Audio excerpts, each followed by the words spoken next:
అందరికీ నమస్కారం. అందరూ ఎలా ఉన్నారు? బాగున్నారా? మీ అందరూ ఎంతో బాగుండాలని మనస్ఫూర్తిగా కోరుకుంటున్నాను. ఈరోజు ఏంటంటే వీడియో మా గేదెలను చూసారా? వీటి కోసమే మొక్కలన్నీ కూడా తీసేయాల్సి వచ్చిందండి. ఎందుకంటే వర్షాకాలం వచ్చిందంటే చాలు గేదెల దగ్గర మొత్తం కూడా బందగా చాలా జారుడుగా అయిపోతుందండి.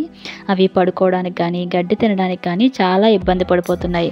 ఇంకా వర్షాకాలంలో బురద నీరు చేరడం వల్ల దోమలు అవి బాగా వచ్చేసి రాత్రంతా వాటికి నిద్ర పట్టనివ్వట్లేదు. అందుకే మా గేదెల కోసం ఇక్కడ ఉన్న మొక్కలు గడ్డి అన్నీ తీసేసి సిమెంట్తో గచ్చు చేయిద్దామని ఇక్కడ కొన్ని మొక్కలను అయితే తీసేద్దామండి. కానీ ఇంటికి ఫ్రంట్ వైపు ఉన్న మొక్కలు అయితే అలాగే ఉంచేసాము. ఇది ఇంటికి పక్కన కొంచెం బ్యాక్ సైడ్ ఉంటుందన్నమాట. ఇక్కడ ఇంతకుముందు అయితే చాలా చెట్లు అయినవి ఉండేవి, అవన్నీ తీసేసి మట్టి వేసి గేదెల కోసం ఒకప్పుడు చదును చేయించారు. కానీ మళ్ళీ ఆ మట్టి అంతా కొట్టుకుపోయి మొత్తం బందగా ఉంటుంది. అందుకే ఈసారి ఇంకా గేదెలకి శుభ్రంగా ఉండేలా గచ్చు చేయిద్దామని అనుకుంటున్నామండి. ఇక్కడ చూడండి, గచ్చు అయితే చాలా వరకు రెడీ అయిపోయిందండి. దీనికోసమే ఇక్కడ సిమెంటు, ఇసుక, రాళ్ళు అన్నీ వేయించాము. మనతో పాటు మనం పెంచుకున్న జంతువులను కూడా చాలా జాగ్రత్తగా చూడాలి కదండి. ఆల్మోస్ట్ సగం వరకు అయితే పనులన్నీ అయిపోయాయండి. ఇంకా కొంచెం పైన ఫ్లోరింగ్ చేయడం అది ఉంది. దానికోసమని ఇంకా కొంచెం ఇసుక అవి వేయించారు. మన పెంపుడు జంతువుల్ని జాగ్రత్తగా చూసుకోవాలి, అంతేకాదు వాటికి కొన్ని సదుపాయాలు కల్పించాలి కదా. ఏమంటారు మీరు? ఇవన్నీ కూడా మనకు అవసరాల కోసం పాలిచ్చే గేదెల కోసమేనండి. అలాగే మనం ఏ జంతువుల్ని పెంచుకున్నా సరే వాటిని జాగ్రత్తగా చూసుకుంటాం కదా. ఇక్కడ చూడండి, అవి కట్టడానికని ఇక్కడ ఇవన్నీ కూడా వేయించారండి. ఇక్కడైతే చాలా చెట్లు ఉండేవండి, కానీ ఇక్కడ జామ చెట్టు పెద్దగా అయింది కదా అని దానిని మాత్రమే వదిలేశారు. ఇంకా దాని చుట్టూ కొంచెం మట్టిని అయితే వదిలేసి మిగిలిన ప్లేస్ అంతా కూడా ఇలా చేసేసారు. ఇక్కడ కొన్ని మొక్కలు ఉన్నాయి చూడండి.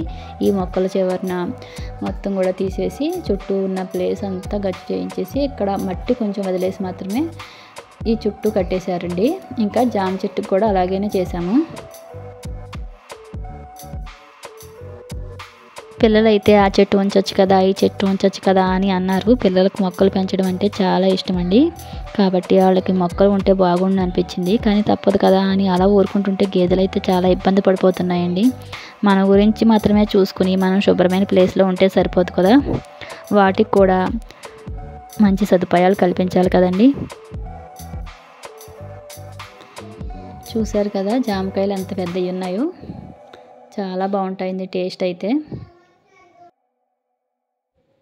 దీని నిండా చెట్టు నిండా కూడా చాలా కాయలు ఉన్నాయి. ఇక్కడ మధ్యాహ్నానికి లంచ్లోకి కర్రీ కోసం బీరకాయలు అయితే కోస్తున్నామండి. ఇవి రోజు బీరకాయ కర్రీ అనమాట. చాలా బాగున్నాయి బీరకాయలు, ఫ్రెష్గా ఉన్నాయని ఇప్పుడే తీసుకున్నామండి. మధ్యాహ్నం లంచ్ అయిపోయిన తర్వాత మళ్ళీ అక్కడికి వెళ్ళి ఆ పనులన్నీ చూసుకోవాలి కదండి. అందుకే ఇప్పుడు తొందరగా లంచ్ అయితే ప్రిపేర్ చేసుకుంటున్నాము.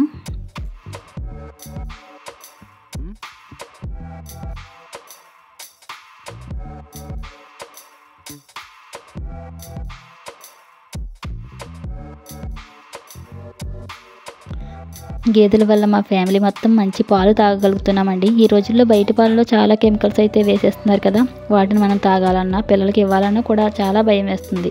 ప్యాకెట్ పాలు అయితే అలాగే ఉంటున్నాయి. ఇంకా బయట పాలు అమ్మే వాళ్ళ దగ్గర కూడా చిక్కగా ఉండడానికి ఏవో కలుపుతున్నారు అని అంటున్నారు కదా.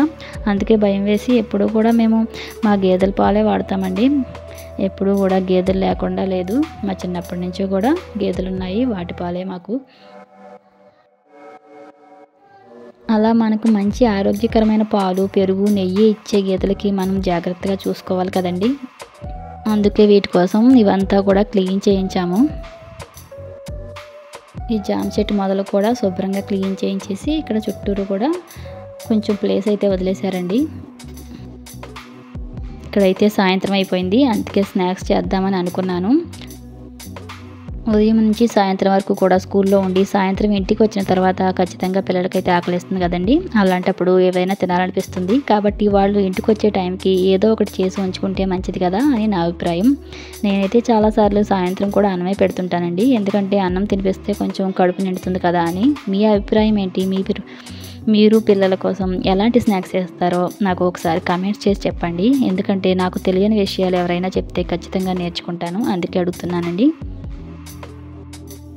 మన ఇంట్లో ఎంత శుభ్రంగా చేసుకున్నా కూడా ఇంటి బయట కూడా శుభ్రంగా లేకపోతే ఇంట్లోకి పురుగులు అవన్నీ వస్తుంటాయి కదండి.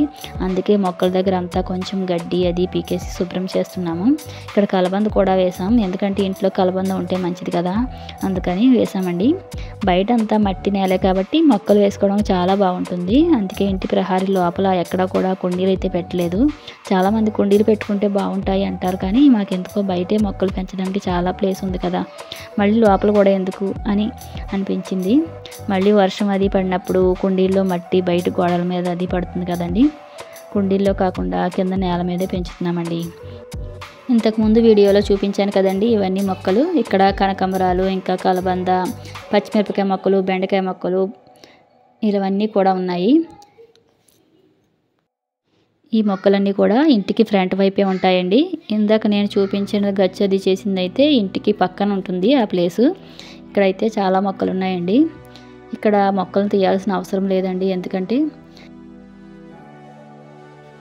ఇక్కడ కూడా చాలా చెత్త అయితే పేరుకుపోయిందండి. అంటే ఈ మధ్యన అయితే వీటి దగ్గరికి రాలేదు ఎక్కువగా, వచ్చి వాటర్ అయితే వేసేసి వెళ్ళిపోతున్నాం, కానీ పెద్దగా పట్టించుకోలేదండి. అందుకే ఈరోజు ఇవన్నీ కూడా క్లీన్ చేసేస్తున్నాను. ఇక్కడ గడ్డి అంతా పీకేసి మొత్తం కూడా శుభ్రం చేసేసి వాటర్ అయితే పోసేసాము మొక్కలకి. మీ ఇంటి దగ్గర కూడా ఎంతో కొంత ప్లేస్ అయితే ఉంటే వాటిలో మొక్కలు పెంచండి. ఎందుకంటే వాటిలో మొక్కలను పెంచినప్పుడు ఆ మొక్కలను చూసినప్పుడు మనకి చాలా మనసు అంతా ప్రశాంతంగా ఉంటుంది కదండి. ఇక్కడ చూడండి పచ్చిమిరపకాయలు అయితే చాలా వచ్చాయి. ఈ వీడియో మీకు ఎలా అనిపించిందో నాకు ఖచ్చితంగా కామెంట్ సెక్షన్లో కామెంట్ చేసి చెప్పండి. ఎవరి అనుకూలతను బట్టి వాళ్ళు రకరకాల మొక్కలను పెంచుతుంటారు కదండి. మేమైతే ఇక్కడ చిక్కుడుపాదు, పచ్చిమిరపకాయ మొక్కలు, బెండకాయ మొక్కలు ఇవన్నీ కూడా వేసాము. మనతో పాటు మొక్కలనే కాదండి, జంతువులను కూడా చాలామంది పెంచుతూ ఉంటారు. చూసారు కదండి. ఈ వీడియో కనుక మీకు నచ్చినట్లయితే ప్లీజ్ సబ్స్క్రైబ్.